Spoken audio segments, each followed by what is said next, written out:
Hi there to the audience. We are live now. I just said to Chad that I forgot to shave myself, but Chad did the same since years even. So for me, it's not a shame. So I've had a beard since 2003. I don't actually shave. Okay. Hello to any one of you. Thanks for visiting us. And yeah, it's me, Thorsten, founder of Dividend Stocks Cash or Aktienfinder.net, depending on where you are looking and which website you are watching. And this is Chad from the United States, still living in Seattle, I guess. Yep. Because of your widescreen, I can't see behind. Yeah, my wife is cooking in the background. So. Yeah, okay. And your cat is at home too. They're upstairs in the underneath the fans. It's actually kind of warm today. Let's see if it visits us once again. So what we are not talking about beards. We are not talking about Seattle or about the weather this time. We are talking about the stock market. We are talking about Japanese stocks, and it's a fashion subject because Warren Buffett disclosed that he bought more than 5% of the market capitalization or all outstanding stocks of 5 trading companies, Japanese trading companies, and we will present them to you and explain you, or at least try to explain you a little bit what it is, because these are very strange animals, right, Chad? But yeah, this was a surprise. You actually brought this up to me yesterday, and I'd seen the news, but I hadn't dug into it until now. Japanese trading companies are different than what we're used to in the regular stock markets. The thing to realize as I was doing the research, I understood what they were talking about. Japan is very resource poor. It's a very small country. It's island based. So for most of what they do, they need to import. And so over the last 50 years, since the end of World War II, they've developed a trading company format for businesses that allows these businesses to do whatever they need to. Now, in the United States and Europe, we've got different sectors. We've got different industries. You've got information technology, industrials, mining, things like that. In Japan, you can have one company that is completely horizontally integrated across different sectors and vertically integrated, where one company can do the raw mining and then the processing of that raw material into component parts, and then you put those component parts together into a final product, and then you sell that product to the customers. Okay. In Japan, for these trading companies, it's a complete integration, which is actually frowned upon in the US and Europe because we want different companies to do different things. But in Japan, at least with these trading companies, they can do everything. Yeah, that's right. You already made a deep dive. I just wanted to make the introduction because we wanted to speak about something else first. We wanted to tell you that if you don't know, Tesla didn't make it into the S&P 500, but 3 other stocks did. Right. So you already explained what trading companies are. We will come back to that. And Chad, you are the born teacher. So I'm just showing you that's the English website. And we just wanted to show you the 3 stocks which made it into the S&P 500. Just very shortly, that you are well informed and you can impress your audience on Facebook or Instagram with your outstanding knowledge. So these are the 3 stocks. I enlarge the few, and of course it's American stocks. We are talking about the S&P 500. It's Catalent, Etsy, and Teradyne. And here you see where they are: healthcare, software. Etsy, little bit like eBay. By the way, my wife, she's just occupied on parallel in another room of setting up their Etsy shop because she wants to sell her handmade stuff there. I mean, maybe present later time, and Teradyne. And if you are interested in any of these stocks, then just drop us a comment and we can talk about these stocks in another session. And as I already said Tesla didn't make it into the S&P 500. Just have a look at the market capitalization here. They are very close to each other, between 30 and 50 billion market capitalization. Tesla right now, I don't know, it daily changed something about 400 million and still didn't make it into the S&P 500. But 432 billion. Yeah, that changed every day. 10% up, 10% down. If the daily stock price of Tesla doesn't change about at least 5% a day, then something is wrong. Then up or down, it actually took a dip. Or it's Sunday or Saturday. Yeah. Okay, but that's just about the new entries in the S&P 500. And then, Chad, back to trading companies. Well, really quick, a lot of people have questions on why Tesla didn't make it. And I've been watching and I've been reading a little bit about that, and I could probably guess that they didn't want to deal with the valuation of it, because the valuation is fluctuating so much. It would cause havoc, because the S&P 500 is a weighted index, and it would cause all kinds of crazy chaos. And another thing that I wanted to show on dividendstocks.cash for Tesla is their estimates into the future. Now, remember, on stocks.cash, the black line is the current price. The orange or low green line down here is fair value based on cash flow. This is the adjusted price to earnings ratio, and this is the raw price to earnings ratio. And the estimates show really interesting things coming out of Tesla over the next 1, 2, 3 years. But get rid this of is amazing. But get rid of these. They are not representative. It's really hard to gauge, because this is an insane valuation increase. 11,000, almost 12,000. Yeah. Let's get rid of those. Tesla just started to make gains, to earn something, and because of that, the fair value based on the history, which is so short, isn't really representative. Right. Cash flow is already better. Yeah. Their cash flow just started coming into the positive in 2017, at the end of 2017, as you can see on the graph. Mm-hmm. The adjusted just started coming out in the middle of 2018, and the earnings per share just recently started coming out. Yeah, they made actually during the COVID. They made earnings, or they're positive, or made earnings for the last 4 quarters. That was one of the criteria to meet for them to be a candidate for the entry of the S&P 500, and they made it. They made the criteria, yes. I think they'll get in there eventually, but for right now, it's mostly just a snub. Exactly. I don't really care. I sell stock options on them, on my own shares, and so I just they are until 18th of September. It's the last trading day. I'm not selling them back. They will just how to say, they will mature, and then they are gone, and then I can cash anything. I bought 1 share of Tesla at the end of 2018. It's now 5, and I have no plans to sell that. Good. Back to Japan from the United States. Back to Japan. And I just wanted to show something. Chad already told you about these horizontally, vertically integrated companies. And there are 5 big trading companies. There are 7 trading companies. Warren Buffett invested in 5 of them. He invested in the 5 largest trading companies. And I just want to give you another impression about their feature richness, where they are and busy.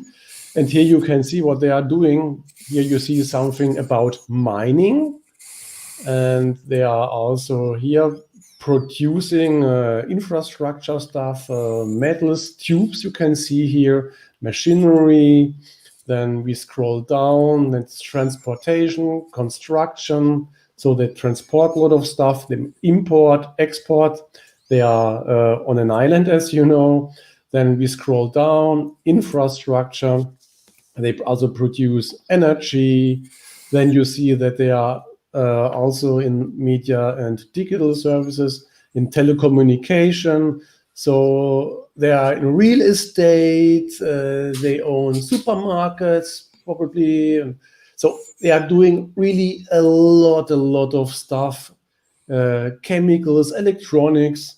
So, and they are overall responsible for, I was just reading that, about 50% or more, these trading companies, of the gross product in Japan, the national gross product.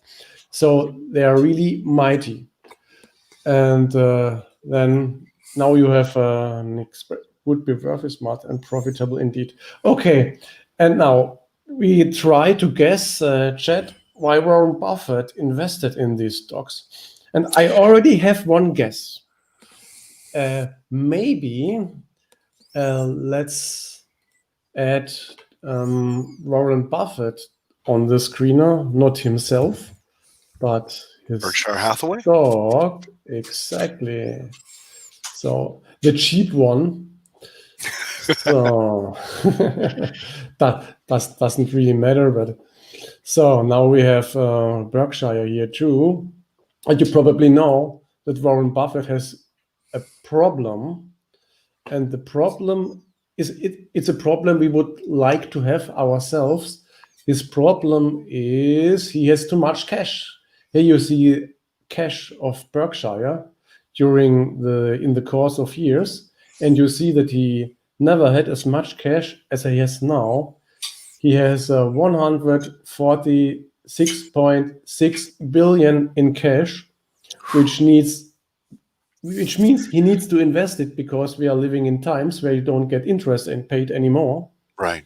Except if you have debts, then you still have to pay interest, right, Chad? Yep. But if you have money, you don't get any. So that's a problem. Yeah, And, savings accounts are paying 0.1% around now, thanks to the Federal Reserve. So just holding something, an amount of money like that in cash is, I mean, even 0.1% of that much with that much cash is earning something. But the owners of Berkshire Hathaway stock have been looking at Warren Buffett for the last 50 years, saying, let's maximize the return. So one of the things that I read from an analyst at Fidelity International, Maria, I'm going to butcher this, Nichikova. Anyway, she identified three particular things that he is focused on with investments like this. He thinks that these companies are allocating capital wisely. So that's the horizontal and the vertical integration. And I can go into that a little bit more, talking about what the term is in Japanese and how it works, because these are special. This is a special corporate format. But they're also really good at generating cash and cash flow. And if you've been watching Warren Buffett and Berkshire Hathaway over the last couple decades, you know they're very focused on cash flow. He famously made a $200 billion investment into Coca-Cola just because their dividend was decent. And he likes Coke. But he's looking for that kind of cash flow and those kinds of returns. And these companies are also boosting shareholder returns through dividends and buybacks, which goes along with what I just said. So the cash flow comes back to shareholders, and with Berkshire Hathaway, that's their main focus. Mm-hmm. So the term that they're using is, and I'm going to butcher this again, Sogo Shosha. Sogo Shosha, yeah. Sogo Shosha. This is from Wikipedia. And they are Japanese companies that trade in a wide range of products and materials. In addition to acting as intermediaries, Sogashosha also engage in logistics, plant development, and other services, as well as international resource exploration. Now, we've been hearing a lot about China making investments for the new Silk Road. These are investments in other countries to be able to develop a trading route for goods and services from China all the way to Europe. These Japanese companies are doing the same thing. They are not only horizontally and vertically integrated, but they're also international because they are making investments and partnerships in companies all over the world to get the materials that Japan needs, process them on site, and then shipping them to Japan, all integrated within their internal corporate economies. Yes, That's a big change. Yes, there's also exactly. There's something interesting I was reading. I was reading that they don't have big brands mostly, these trading companies. So for many people, they are really unknown. So for consumers like you and me, they are mostly unknown, these trading companies, because They're unknown they by lack their brands. corporate names, yes. Yeah, but many people, or they are mostly known in developing countries because of infrastructure projects they finance. So that's what you said. I just wanted to add this to the story. Let's come back to Berkshire only once more, where it is here. And I just wanted to show you because this really shows the problem of Warren Buffett, which he has. If you look back in 2000 or even 1999, then you see that he had less than 4 billion in cash, 4 billion US dollar. And then we had the dot-com bubble burst, then the financial crisis, it went down. And now he has so much in cash that he really needs to find ways to invest. Okay, and now, Chet, you want to add something? Otherwise, we can look at these companies from a fundamental point of view. So when he invests cash, and he's invested $6 billion into these 5 companies, what he's looking for is return. And what we like to talk about a lot on Dividend Growth International is dividend return. So let's take a look at the dividends of these 5 companies and what they've been doing. I'm going to go to Seeking Alpha, and I'm going to just show the dividend growth. Now, this is just dividend growth. We can look into the histories if we want, but let's just look at dividend growth and watch the parallels, okay? This is Itochu, and they started in 2008.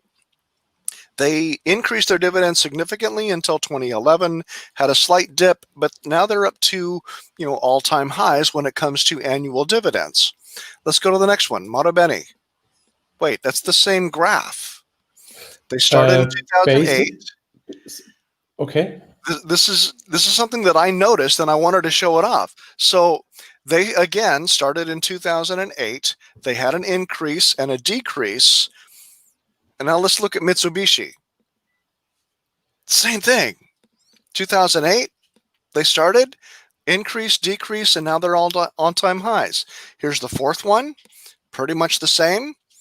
They increased a little bit better than the others, and here's the last one, Sumitomo. Okay, this was really interesting when I looked at it because all 5 of these companies are growing their dividends double digits on average over the last 10 years. And we could probably see that on Dividend Stocks Cash too, if you want to show that off. Yeah, but for sure. The parallels between these 5 are just incredible. And what I realized is with the horizontal and the vertical integration of these companies, what we're looking at are basically exchange traded funds of all of the industries that these companies are involved in. So it's like the entire economy. And what we're seeing here is, let's get back to that, is the ETF growth of these economies. I just wanted to show that because it was a fascinating parallel between the 5. Yeah, that's true. Let's show me the same on. We just clicked the same. Okay, here. Go ahead. Here we are. One thing to add is that you presented on Seeking Alpha the ADRs, so not the original securities. True. This matters for 2 points of view, because first, these companies pay dividends much longer than since 2008. My guess is that the ADRs exist maybe since 2008, and because of this, you don't have history in Seeking Alpha for the years before.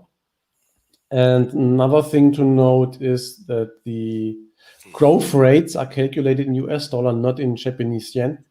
So if you go to these websites, the dividends are paid in Japanese yen and declared and paid in Japanese yen.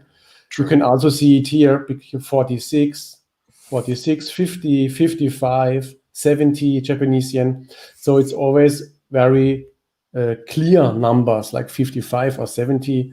While if you look at dollars, then you always have some strange numbers, I think, some cent numbers. Because of the currency fluctuations and the float. Yeah, currency fluctuation, yes, exactly, is another problem regarding the growth rates, because they are calculated in US dollar. But in this case, we already checked it yesterday, not so much, because the fluctuation between Japanese yen and US dollar exists, but it's not completely throwing the numbers away.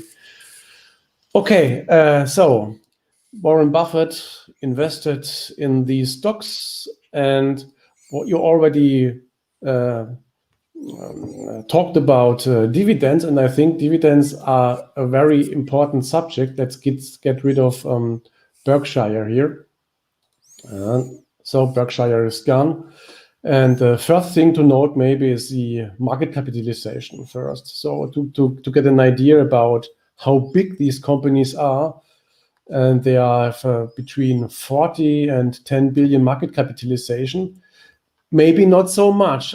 After anything you just heard, that these are so big companies, you might have expected that market capitalization is higher, but it's just between 10 and 40 billion US dollar.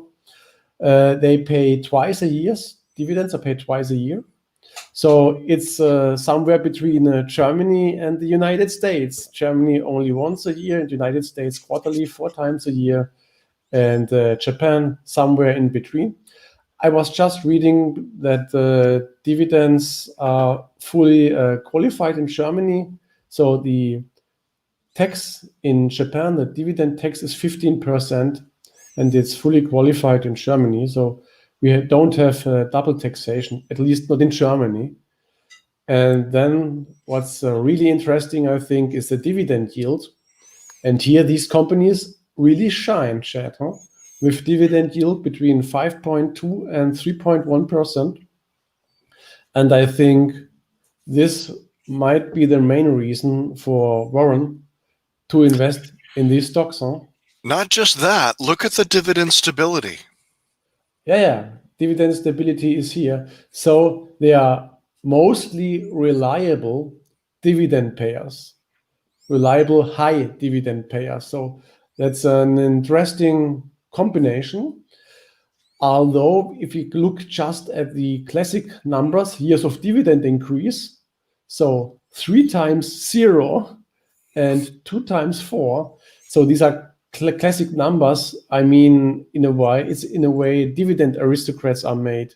25 years of consecutive dividend years of dividend increase. Hooray, hooray. And here you see that they are very far from that. 3 of them even haven't increased their dividends at least for 1 year. So these numbers are disappointing, if you want. But the numbers about dividend stability say something completely else. They say these are reliable dividend payers. And we will have to look in detail, as you already did, Chad, to get an idea about the dividend policy in Japan. Right. Because I think that's interesting. And another thing which might be of interest is earning stability. which is also disappointing. Big exception is Itoshu, the only company with an award, by the way. But cash flow stability on the other way is much higher than the earning stability. You see that here? Yep. And that's something you already said. Stable It's cash something flow. that Warren Buffett is definitely looking for, is cash flow and dividend stability. And all five of these companies are doing really well. Yes, exactly. At least much better regarding cash flows than regarding the reported earnings. And I think that's the most interesting numbers. And let's have a look at the dividend policy in Japan, at least for these trading companies. Okay. We start with the biggest one by market cap, close to the biggest one by market capitalization, but the biggest one by dividend yield. And just for you to remember, dividend yield is always based on the last 4 quarters. Or the last 12 months, even on the last 12 months. Let's have a look here. First, we see that we had several dividend cuts, right? So I can see one dividend cut, second, third, fifth. And here, I'm not really sure if there will be a dividend cut or not, but we see anyway that we have, it's like a wave. It's like a pending tsunami, but we always have some dividend cuts. And then we add earnings to this. And if you just look at the earnings, then you might think that there's still enough free cash flow too. Okay, from the free cash flow perspective, you will see that sometimes dividends are covered and sometimes completely uncovered because there's negative cash flow. But I think that management oriented themselves regarding the earnings, because you can always see if the earnings went down, then there's a dividend cut. Earnings went down, there is a dividend cut.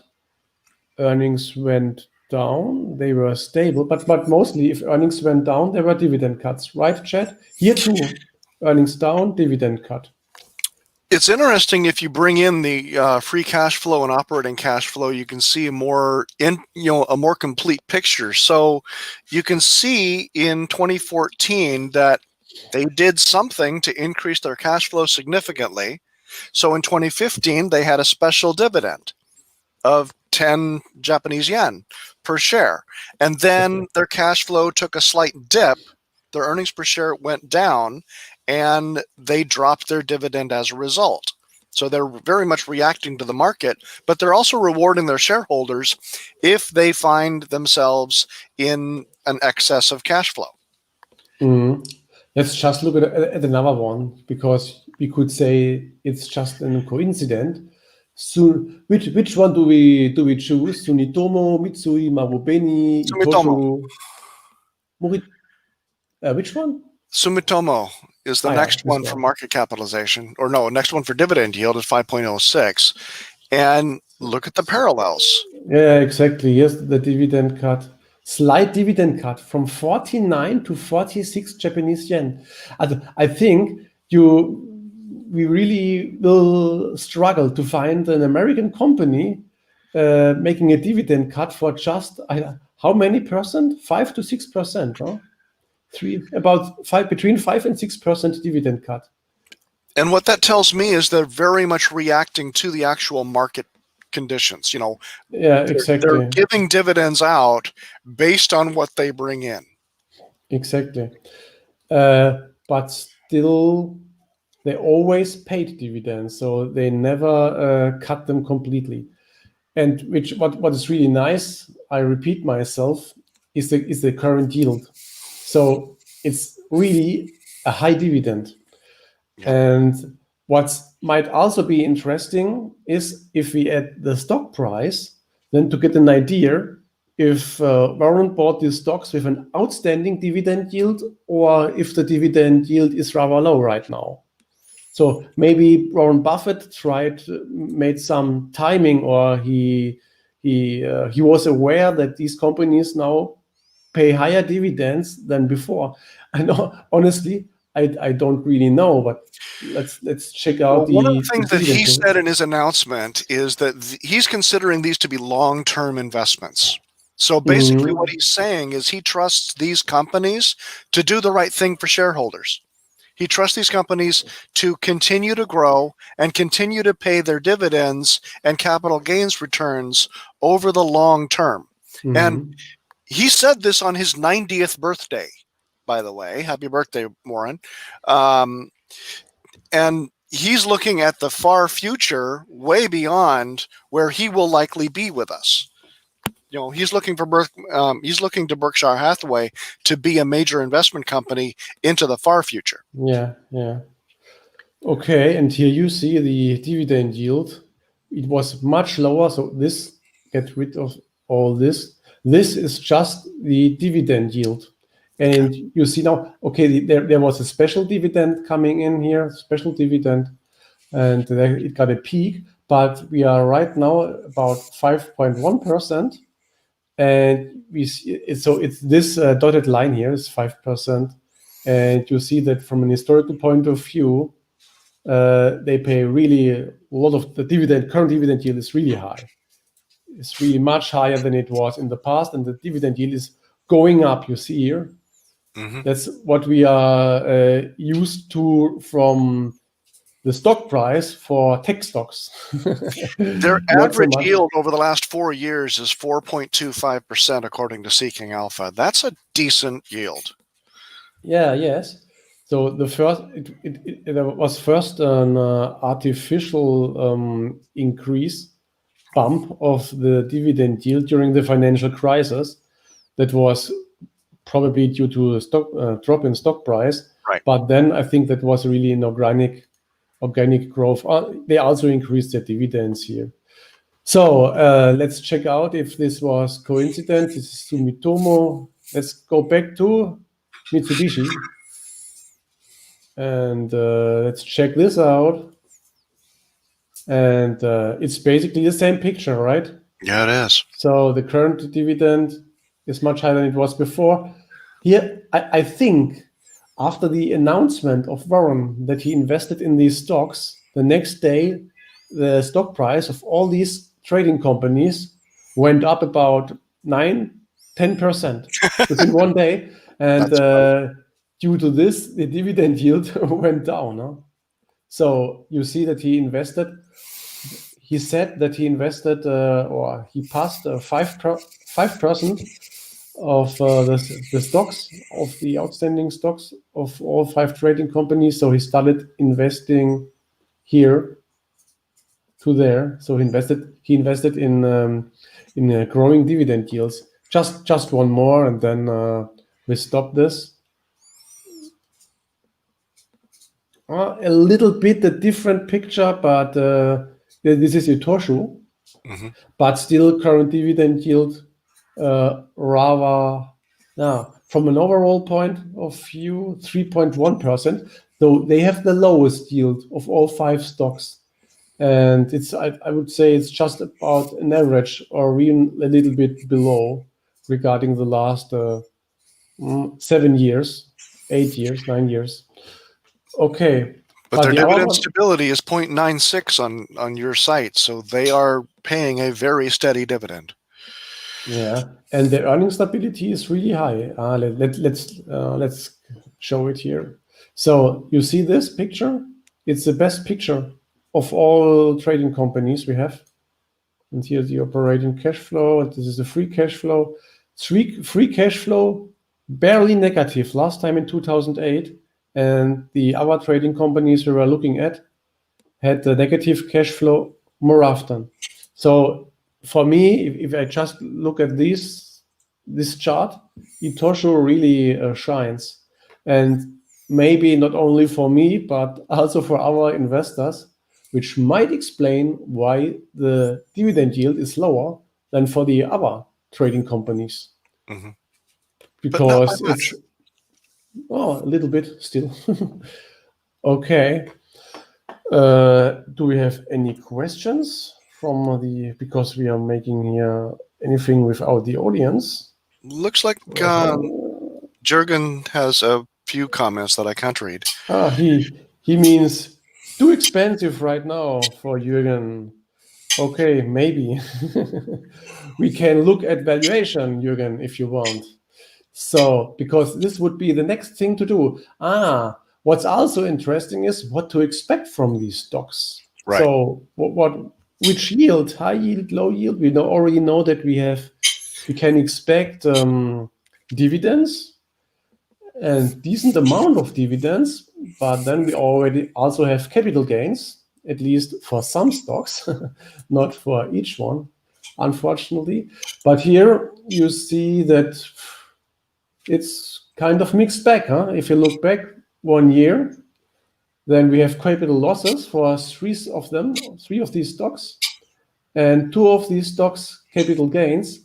And once again, Itochu shines with capital gains of 30%. Then we have Mitsui, 40%, and the other ones more or less stable, Mitsubishi, or they even lost 6%, Marubeni and Sumitomo, even 50%. But if you look even more into the past, then we see at least that all of these stocks had capital gains. Looking back 10 years ago, between around 40%, and once again, Itochu shines 300% capital gains. So I think if we look at these stocks, we can have a look at Itochu. That's the best performing trading company in my point of view. And then we can look at the worst, Sumitomo, Itochu. And here's this valuation tab. Here, there's one comment. Chris means that's also interesting, is a low payout ratio based on free cash flow. Yes, right. Normally, I pay more attention to the free cash flow if I look at the safety of the dividends. You're right, Chris. But I look a lot on the payout ratios, and I've got those up. Let me show those. Seeking Alpha does that calculation pretty easily. So before we get to evaluations, let's answer Chris's question. So I've got all 5 up, and let's look at cash dividend payout ratio. For Itochu is 15.45. For Marubeni, it's 20.34. For Mitsubishi, 31. Sorry, is this based on free cash flow, this payout ratio? Cash dividend payout ratio, TTM. Cash. Okay, should be cash flow. All right. The fourth one, Mitsu is actually the highest at 54.17, but still, that's just a mature industry payout ratio. And then Sumitomo, 35.09. So I would call, 4 out of 5 of these are decently low, and the 5th one at 54 is not that bad. Exactly. So yeah, they do have a low payout ratio, which gives them room to grow their dividend if it's low enough, or at least maintain it, which they've been doing for the last 10 years. Yeah, that's a normal interpretation. Get me back here, because I have the same numbers here, and they are in fact really similar to what you were just reading on Seeking Alpha. So you were just mentioning the payout ratios based on free cash flow. I have some percent more or less than on Seeking Alpha, but basically they are the same. It's really different to these payout ratios if you mostly, at least, or at least for these, if you compare payout ratio based on free cash flow or based on earnings per share. So there are some huge differences. You see it. Marubeni even posted losses, so we can't calculate a payout ratio. Because of this, I wrote 100%. That's always wrote if they post losses. But what struck me here with these Japanese trading companies is, while it's it's from a fundamental point of view, it's better to use this payout ratio based on free cash flows. The management seems to pay attention more to the earnings per share evolution. That's what I wanted to show. But for us as investors, we just look at both of them. And we have both of them, at least on dividend stocks cash. And now let's get a better idea about the valuation of the stock. And this is Itoshu. It's the it's the prime trading company now, in my point of view. And this is the evolution of the stock price and what to expect from this. If we just have a look at this, we just saw the numbers already on the screener, but I think that's still interesting, the numbers here. If you bought the stock here for 544 Japanese yen back in spring 2000, and you still own them today, then you had capital gains of total yield of more than 500%. So that's already decent. More interesting is the annual yield here, including capital gains and dividends. It's 9.4%. So you bet the general stock market if you invested in Itoshu with 9.4%. And this is your yield on cost chat. This is your yield on cost. If you bought the stock here, then they started paying dividends paying dividends here in 2001. And then your yield on cost, personal dividend yield in Germany, is 16%. So that's also nice. That's a new calculation on dividendstocks.cash. Yes, awesome. Exactly. We have here in a comment. Do you consider Japan's demography a threat to these players? Good question. It is a good question. And what I think Kai is referring to is the fact that Japan's population is the oldest population in the world demographically. No, I don't. And the reason why is because they will be able to adjust to whatever market changes happen when the youth in Japan gets up to their ages. One thing that was interesting in our discussion yesterday, Torsten, is you talked about how these companies are hiring people right out of the gate, right out of high school.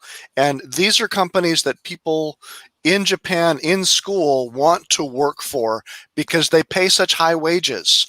They pay all kinds of benefits. And these are the companies to work for in Japan because of the integration, horizontal, vertical, international. These are companies that are going to be around forever. And so the people coming out of high school and college in Japan want to work for these companies. I don't think the demographics are going to be that much of a threat. Yeah, they are highly respected, these companies, and exactly, and they pay nice wages, above average. Still, I don't know if the population is more and more aging, then the demand, the purchase power of the population tends to decrease. But that's not a newer problem for Japan. No. That's already a problem for decades. And I think that the companies can adopt to this. On the one hand, on the other hand, I was just opening Seeking Alpha, the workstation of Seeking Alpha, because I wanted to get an idea about the revenue exposure by country. I wanted to know if they are also diversified, a little bit at least, by country. That's not Seeking Alpha. FactSet, sorry. Okay. Exactly. That's exactly. This is Itoshu, and you see that the revenue exposure is about close to 80% of revenue they really make in Japan, a little bit in the United States, 5.4, also 5% in Singapore, and so on, so 20% abroad, but most of the revenue is done in Japan. Okay. So It was a good question, Kai. Population will decrease too. Tricky, yes, exactly. But I think if companies can adopt to this problem in Japan, then it might be these trading companies. And as I repeat myself, it's not a new problem for Japan, and still the stock price went up, revenue went up, and so on. One other thing to say about this, and I'm doing searches and looking at demographics, and one other thing to realize is the average age in Japan, and the life expectancy of people in Japan is actually really high compared to a lot of other countries. They are honestly expecting about half of the babies born this year will reach 100 years old. So, we're talking long-term planning for companies like this to be able to provide goods and services for their people at all stages of their lives. Yes, that's true. Okay, let's get an idea about the valuation of the stock, because that's still missing. So did Warren Buffett bought these stocks expensive, or was it a cheap buy? Was it a bargain? And we see here the earnings, the adjusted earnings. They are a little bit less bumpy than the operating cash flow and the dividends and anything. And I just need to get you see here the multiples. If I just look at the multiples, then you need to scratch your eyes. Multiples never reach 10, neither. Here once, but that's not representative because of decreasing earnings. So current multiples are, let me have a better look, between about 7 based on earnings and about 4 based on operating cash flow. So, Chad, that's really low, huh? That's lower than for AT&T, probably. Okay. Oh, I think. Okay, and go. Let's go. Yeah, you can do that if you want, and then you can tell me if I'm right. So let's make the valuation of the stock, and we start here. And then you see these numbers. I think because we will see it here. We can't use all valuations, I think. Let's get rid of the operating cash flow, and let's get rid of the green line, which is based on reported earnings, because it's more unreliable. And then we still have these, huh? And what we can do, we can even be more generous. Let's take this one, and then we get the complete picture, at least starting from here, because we hadn't adjusted earnings earlier, and now we have the complete picture here. And then you see what's really typical for any stock, periods of over and undervaluation, and you see generous dividend payments. So the stock based on the dividend yield seems to be a bargain, but based on the adjusted earnings, the stock seems too expensive, especially if we consider the estimates of the current business year, because mostly, I'm sure, because this is the 100% explanation for nearly every problem companies now face, is always the Corona pandemic. Yeah, the COVID shutdown. Yeah, exactly. And I think that this is the same, or this is also related to Corona, the drop in earnings here. And due to this, let's get over it. So you see it much better that the stock price, the stock was mostly undervalued here. And this was when Buffett was buying the stock somewhere here between here. So just to give you a visual indication, I think this is the period when Warren Buffett invested in the company, and the stock was mostly undervalued when he bought it, especially regarding the cash stream out from the company. So the dividends. But Yes. again, remember, he's investing for the long term.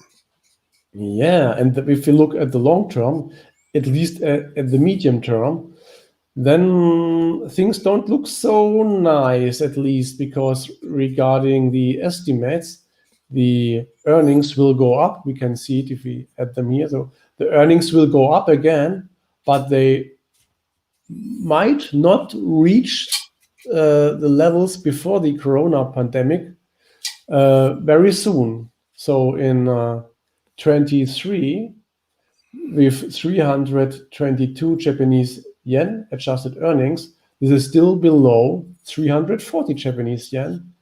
So we may have to wait 2020. until 2025 or 2030 before the current value matches fair value.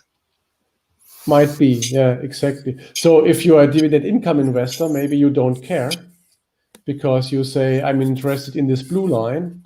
And there, the analysts say that the dividends still increase, although here we have a slight decrease in earnings. Also in reported earnings, both in reported earnings and adjusted earnings. But still, the analysts think that Itoshu management will increase their dividends. And then maybe you don't care about this line. If you want, if you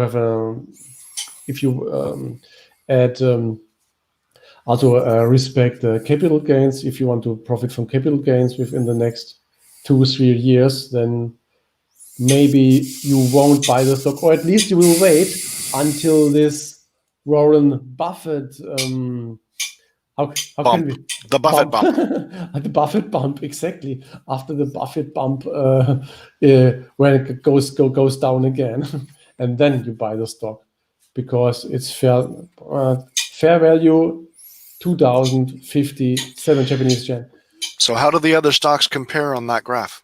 Okay, we can ask the audience which trading company to value if they want to. Well, I think most people have probably heard of Mitsubishi. So let's take a look at Mitsubishi. It's not the car manufacturer, probably. Okay. It's the second largest of them. Mm-hmm. So you see a complete different picture, at least from here. Look at the capital gains here within a very short period of time, or 8 years, but that really was outstanding with annual yield of 20% within from 2000 to 2008 within 8 years. Not bad, but then we had this considerable drop from 3,700 Japanese yen to 1,000. Wow. Okay. And the overall yield, do you still remember Itoshu? It was 9.6, I think. Yeah. And this yield is 7.4. So slightly below, but I think it's still okay. Huh? And if you look at valuation, I think it's difficult. No, first look at the matrix here. And surprise, the multiples here, at least between 3004 and 3002, the stock was more expensive than Itoshu.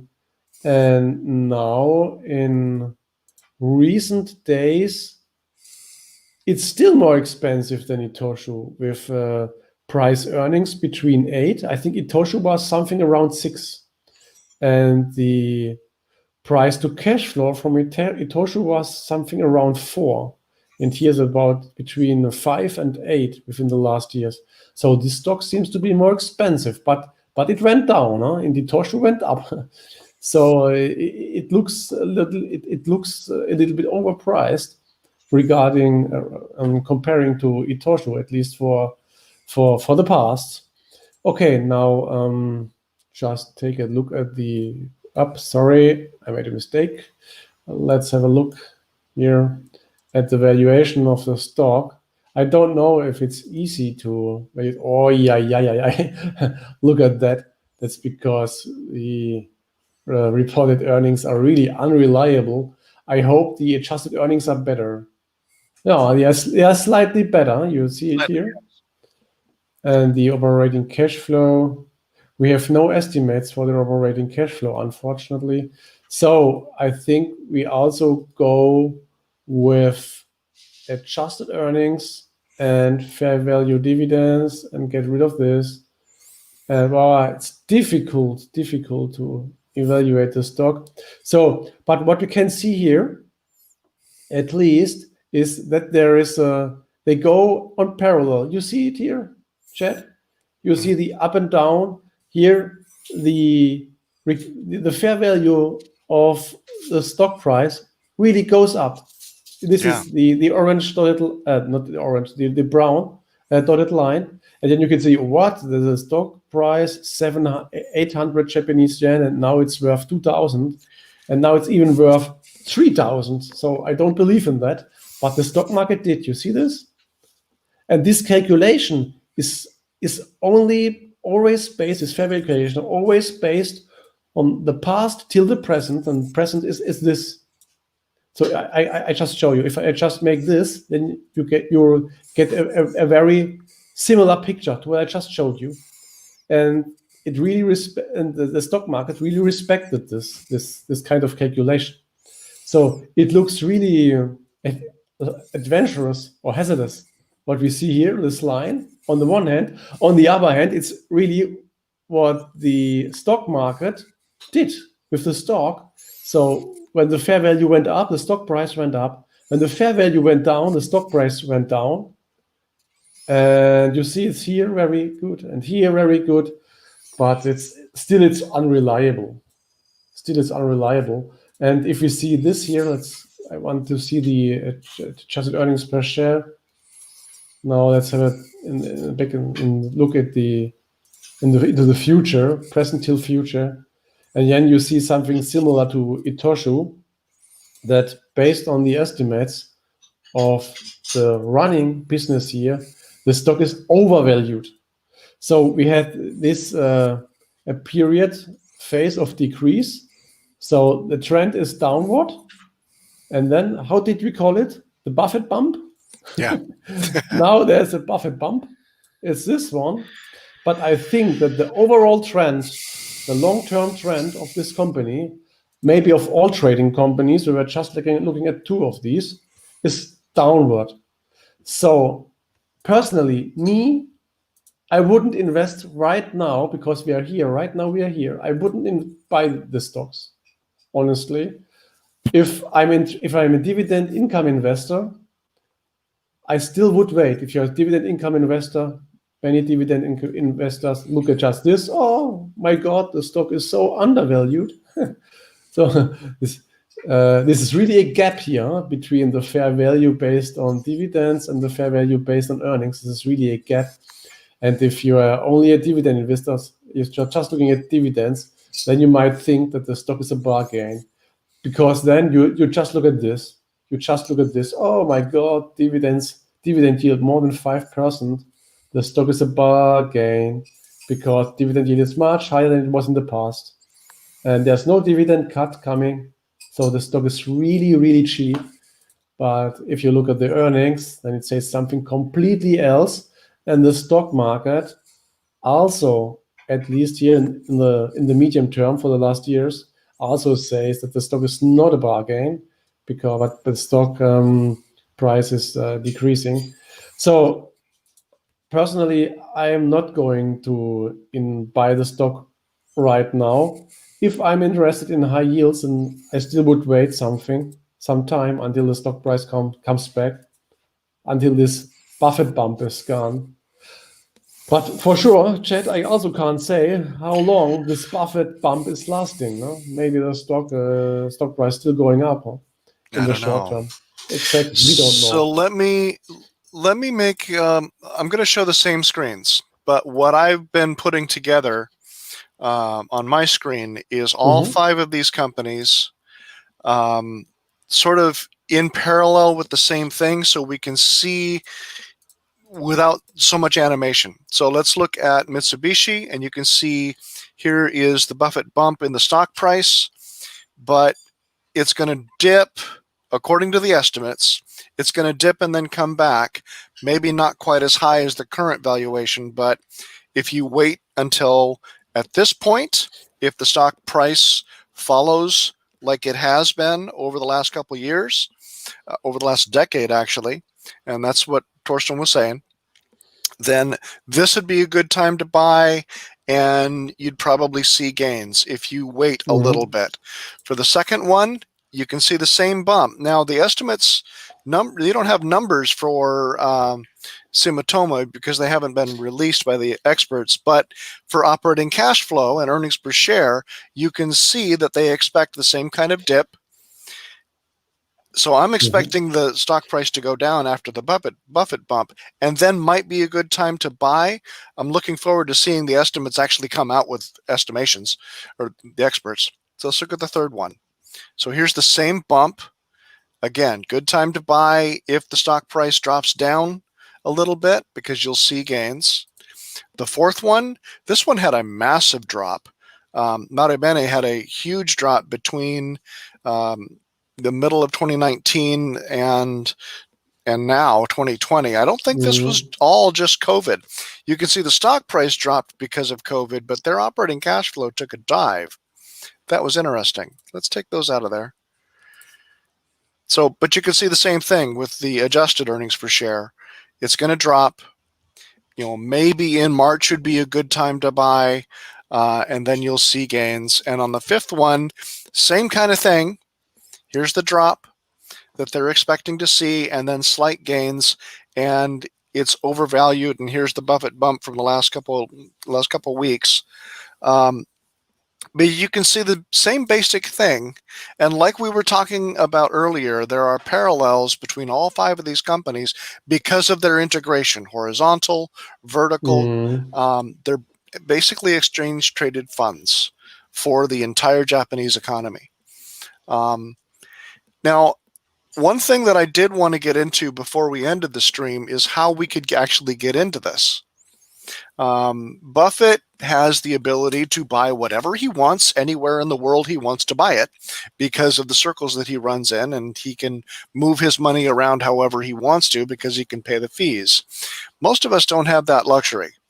But I did find one article that talked about how we can get involved in this. We can play the move using ETFs.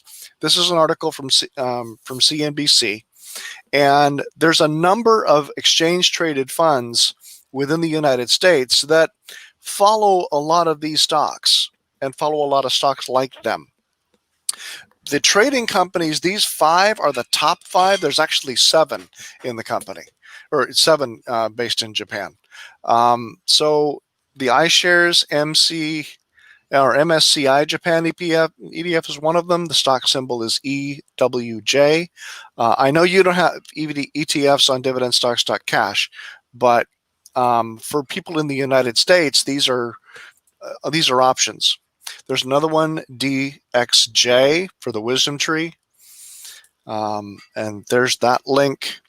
And we will post, I'll post a link to this text, or I'll put it up on my website or something like that. Another one, BPJP, for beta builders. There's a number of different Japan ETFs that you can get into. In fact, if you go to etfdb.com and search for Japan Equities ETFs, they haven't had that great of a return year to date, but you can flip through and see what their components are, what they're holding. And in this one in particular, JPN, they've got like 400 companies that they track because they track the Nikkei 400. So this is a way for people within the United States and in Europe to get into these companies looking at the broad Japanese market. And ETFs are a good thing to get into if you want to not worry about it and let someone else deal with the details. But and can I? Of course. If you want a little bit, we don't have only one last thing about the trading companies. At least for me, is be aware that Warren started investing in these companies around 12 months ago, if I remember well. Right. So he started investing in these companies before Corona. And second thing is, after Corona happened, he was still buying more shares. So he started investing somewhere here, just roughly here, when they were already down, and then they were undervalued. They looked undervalued, both from earnings and from dividends perspective, and probably also from cash flow. From cash flow, they are fairly valued, okay, but they were either fairly valued or undervalued. And then we had this Corona, and he still was buying these trading companies, investing in them, piling up the stock, although they face here more or less probably short-term problems. So it's obvious that he believes in these trading companies, and Corona did not change his point of view. So that's one thing I wanted to mention. Then the other thing, Chad, you mentioned ETF, and I mentioned Japanese stocks. So we have some more Japanese stocks here. Awesome. Yeah, not only trading companies. So right now we have 20 Japanese stocks, and the trading companies are not the biggest ones. So the biggest ones are Toyota, Softbank. Softbank, by the way, I was reading in a newspaper that the newest hypothesis for the capital gains of the tech stocks, for the tech stock rally, it's not longer the fault of the crowd from Robinhood. It's not longer the fault of Robinhood traders, which boosted the Nasdaq. Now it's Softbank because they sold stock options. Ah. It's completely ridiculous in my point of view. So the press is always searching someone who's guilty for something many people can't explain. So it's the endless story of human history, that you always are looking for easy explanations of things we don't understand.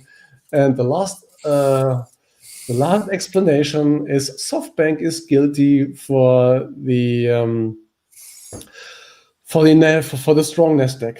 Okay, so Toyota, Softbank, Kia, and so a lot of stocks which have higher market capitalization than the trading companies, and they all pay dividends twice a year, some more, some less. Okay, that's all I wanted to say about Japan. But excuse me, just a sec. Yep. Okay, as I said, So one thing that I did want to point out is you have been doing a lot of work adding stocks to dividendstocks.cash over the last couple of weeks. I'm looking at the insert date, and there's a lot here from Asia. You must have gotten some good data sources over there, right? I already have the data sources for the same data sources that did not change, but basically we are not going to add stocks en masse, so in bulk for 100 stocks or something like that, because right. Each stock we add is handcrafted, hand selected, and we also check all fundamentals before we add them. So we don't want any obvious data mistakes. By the way, if you look at let's go back to the trading companies just once more. If you look at the revenues, then you see for each trading company you see this drop in revenues here, and the margins increase. This is due to a change in the accounting standards. They adopted international accounting standards back in 2003. It's not a data error. They just didn't correct these numbers in the past. No one has them because we didn't want to calculate it by hand. No. too cumbersome, and it's too far in the past to be decisive. But anyway, we always look at the numbers if we have data errors and so on, and we just add one by one, and quality counts more than quantity. Yep. Yeah, and as you said, we have a lot of new stocks added, and a lot of stocks from Asia, mostly from China, including these special zones like Hong Kong or Shanghai, South Korea, Japan, of course, and Taiwan. Yeah. And what's interesting is that these are really big companies. There are some companies, look at this, 135 billion US dollar. It's a larger market capitalization. This stock outclasses any German stock from market capitalization, and still most German investors never heard of China Merchant Bank. What's that? And there are some stocks, China Life Insurance. I don't know if you can buy these stocks from. Some people told me from the German audience that they are not able to find these stocks on their brokers, although they have a very high market capitalization and they are really interesting from a fundamental point of view. And this is a little bit sad because most people, at least here in Germany, are looking for German stocks, of course, and they are still looking over the Atlantic to the US. But looking to the other side, to the east, most people don't. And I hope that it will change, because I think that are really nice investment opportunities. We have seen, for example, on the one hand, I said that these trading companies, I wouldn't invest in them right now because we have a downward trend. But on the other hand, the multiples, for example, for Itochu are really low. Multiples, price earnings, about 6 or something. It's really low. And combined with high dividends. I think it's interesting, and we will add some more stocks in the near future from Asia. Mm-hmm. Okay, well, we've been on for an hour. This has been a wide-ranging conversation on a bunch of wide-ranging stocks. Exactly.